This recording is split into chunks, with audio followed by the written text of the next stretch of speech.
በስመ አብ ወወልድ ወመንፈስ ቅዱስ አሐዱ አምላክ አሜን። ስድራሉ ለእግዚአብሔር መላዓለም ዘለሃትኩም ወገናትና ከመይላትኩም ከመይቀኛሃትኩም አሜን። አምላክና እግዚአብሔር ይኸወር ይመስገን። ጓዕነ ብርሃነ ጥምቀቱ በሰላም መጽሐና መጽሐኩም ተፋዳ አምላክ እግዚአብሔር በተደጋጋሚ ዝሕተት ሕቶ አሎ ብዛዕባ ጾም ጋሃዲ እንታይ እዩ ዝብል ልዕልና ሕፅረብ ዝበለት ደቂቃ ወሲድና መልስን መምላስ ንፈትኒና አምላከ ቅዱሳን እግዚአብሔር በነገር ሁሉ ይርዳአና ናይ ድንግል ማርያም አማላድነተይ ይፈለየና። ጋሃድ እንታይ እዩ?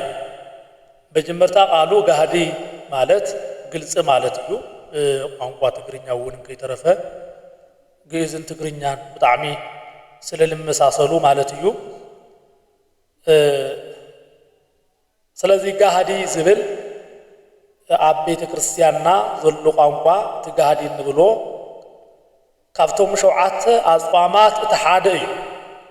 ከሸውዓተ ኣጽዋማት ሓደ ማለት ውሉደ ቤተ ክርስቲያን ዝኾኑ ውሉደ እግዚአብሔር ምእመናን ኩሎም ንጾም ዕድመ ዝኣኸሉ ብሙሊኦም ክጸውምዎም ካብ ዝግብኡ ናይ ግድን ማለት እዩ። ዝጣዕሞ ወይ ከዓ ዝተመቸዎ ጥራይ ከይኾነስ ግድን ክርስቲያናዊ ግዴታ ማለት እዩ።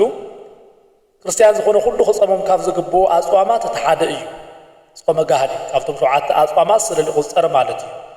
ጋሃዲ በኻሊእ ኣገላልጻ ማለት ብሕልፊ በዚ ቋንቋ ጾም ጋሃዲ ማለት ናይ ጋሃዲ ጾም ኢልና ንጽውዖ ክልተ እዩ።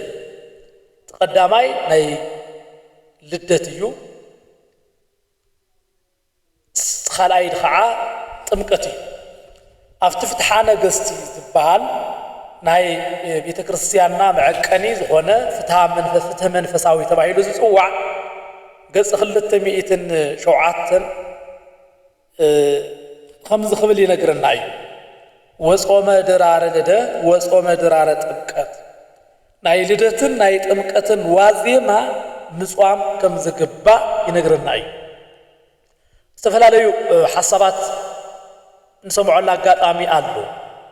ናይ ጥምቀት ደኣ እምበር ናይ ልደት ጋሃዲ የብሉን ዝብሎ ኣጋጣሚታት እውን ስለለለዉ መጽሓፉ ያው ሓደ ገይሩ ንኹላትና ዝዓረቐና ስለዝኾነ ዘስማዕማዓና ስለዝኾነ በዚ መጽሓፍ ፍትህ መንፈሳዊ ብዝተባሃለ መጽሓፍ ኢና ኩላትና ሓባራዊ ዝኾነ መልሲ ሓባራዊ ዝኾነ ነጥቢ ክንረክበሉ ንኽእል በዚ መጽሓፍ እዩ።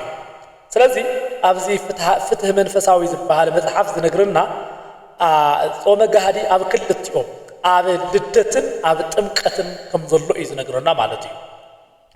ስለዚህ ካብዚ ተላዒልና መጽሓፉ ከም ዝነግረና ጾመ ጋሃዲ ዝበሃላ ኣብ ልደትን ኣብ ጥምቀትን ዘለዋ እዩ። እዚኣተን ከዓ መተካእታ እዩ። ጥምቀትን ልደትን ዓርቢ ወይ ከዓ ረቡዕ እንተብዒሉ ናይ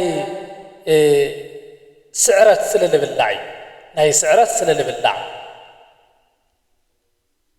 ብጾም ዝወዓለሉ ብጾም ዝቕደሰሉ ከይኾነስ ንጉሆ ተቐዲሱ ከም ካልኣት በዓላት ከም ሰንበት ከም በዓለ ሃምሳ ብሓጎስ ነኽብረሉ ብደስታ ነኽብረሉ መዓልትታት ስለዝኾኑ ዓረብን ረቡዕን ተሳዒሮም ስለዝውዕሉ ስለዚ ብድርኦም ወይ ከዓ ብዋዜማኦም ተጸይሞም ዝውዕልሉ ኣጋጣሚ ኣሎ። ነዚ እዩ መተካእታ ተባሂሉ በዚ ኣጸዋውዓ ነዚ ጾም ክንጥቀሞ ከለና መተካእታ ተባሂሉ ምትጠውዐሉ እውን ናይ ዓርቢ መተካእታ ሐሙስ እዩ።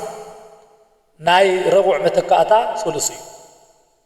ድሮ ረቡዕ ድሮ ዓርቢ ድሮ ዓርቢ ሐሙስ ድሮ ዓርቢ ድሮ ረቡዕ ሰሉስ ስለዝኾኑ እዞም ዕለታት እዚኣቶም ተጸይሞም ክውዕሉ ቤተ ክርስቲያን ስርዓት ሰሪዓት ኣለና፣ ሃዋርያት ስርዓት ደንጊጎምልና ኣሎ። ቃል በቃል ከንብቦ ከለኹ እቲ ናይ ፍትህ መንፈሳዊ ወይ ከዓ ፍትሐ ነገሥት መጽሓፍ እንታይ እዩ ዝብለና? ወጾመ ድራረ ልደት ወጾመ ድራረ ጥምቀት ይብል እሞ ናይ ልደትን ናይ ጥምቀትን ዋዜማ ምጽዋም ይብለና። ብልደትን ብጥምቀትን ዋዜማ ካብ ምግቢ ክንኽልኸል ይግባአና ይብል።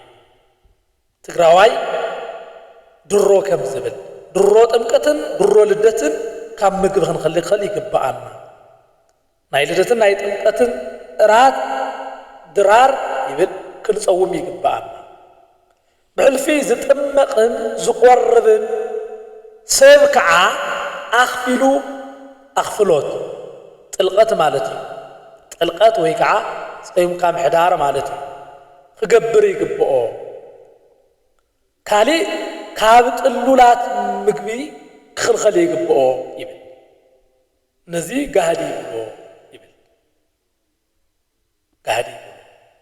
ጋህዲ ለውጥ ማለት እዩ መተካእታ ማለት እዩ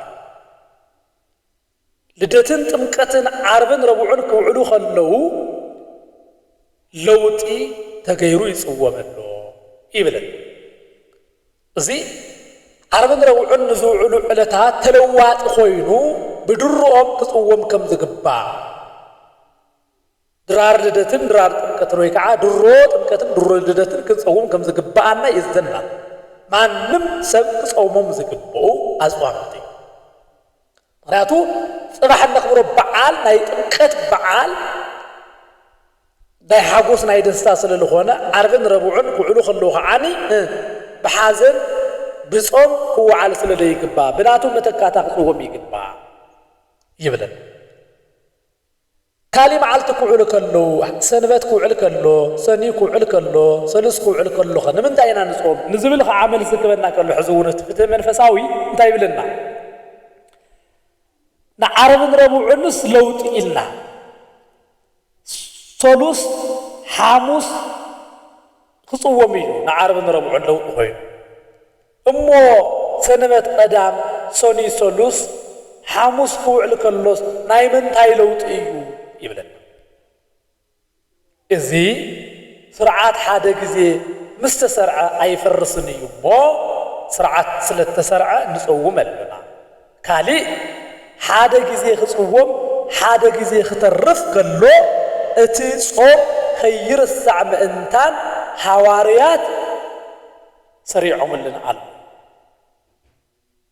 ኩሉ ግዜ ክንጾሞ ሓዋርያት ሰሪዖምልና ኣሎ ካብዚ ዝተለዓለ ሎሚ ናይ 2018 ድሮ ጥምቀት ሰንበት እዩ ሰንበት ይጽወም እዩ ሰንበት ይጽወም እዩ ስለምንታይ ተባሂሉ ኣብቲ ፍትሒ መንፈሳዊ ከም ዝነገረና ከይርሳዕ ምእንታን እዚ ጾም እዚ ተኣዚዙ ኣሎ ዓብይ ጾም ክንጸውም ጾመ ፍልሰታ ክንጸውም ጾመ ነቢያ ክንጸውም ካልኦት ኣጽዋማት እውን ክንጸውም ከም ዝኣዘዙና ከም ዝሰርዕሉና ሓዋርያት እዚ እውን ንሳቶም ክንጸውም ኣዚዞምና ኣለዉ ስለዚ እዚ ዕለት እዚ ክንጸውም ከለና ካብ ጥሉላት ኢና ተኸልኺልና ንውዕል እምበር ካብ ምግቢ ይኹን ሰንበት ምጽዋም ሓጢኣት ስለ ዝኾነ ካብ ምግቢ ካብ ጥሉላት ማለት ካብ ስጋ ካብ ተዋጽኦ ጸባ